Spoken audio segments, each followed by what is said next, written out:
Nasunugan ang hindi bababa sa 40 pamilya sa Barangay 46 sa Pasay City. Sa gitna ng pag-apula sa apoy, isang sanggol ang napaulat na nawawala.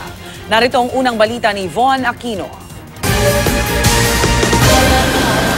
Umakyat na ng bubong ang mga bumbero habang inaapulang apoy sa mga nasusunog na bahay sa Tramo Street, Barangay 46, Pasay City, pasado alas 9 kagabi.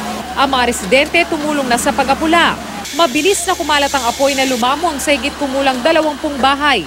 Nang bahagyang humupa ang sunog, isang sanggol ang inireport ng kanyang ina na nawawala. Ayon sa ina ng bata na si Blessy Runes, saglit niyang iniwan sa 8 at 2 taong gulang na anak ang 5 buwang gulang niyang bunso. Pinuntahan ko lang po yung asawa ko. Pagbalik po namin, napansin ko na asawa ko may apoy.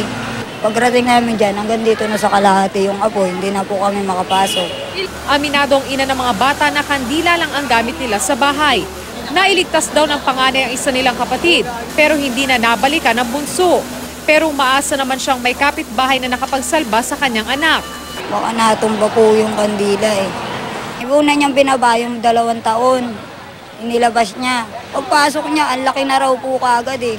Iniimbestigahan pa ng BFP ang sanhi ng sunog na umabot sa ikatlong alarma. Dikit-dikit daw mga bahay na karamihan ay gawa sa light materials kaya't mabilis kumalat ang apoy. Makipot yung daan, papasok. So may may hindrance pagdating ng pag-penetrate ng responders natin. Tulungan nyo na lang po kami sa mga gamit namin. Wala po talaga kami.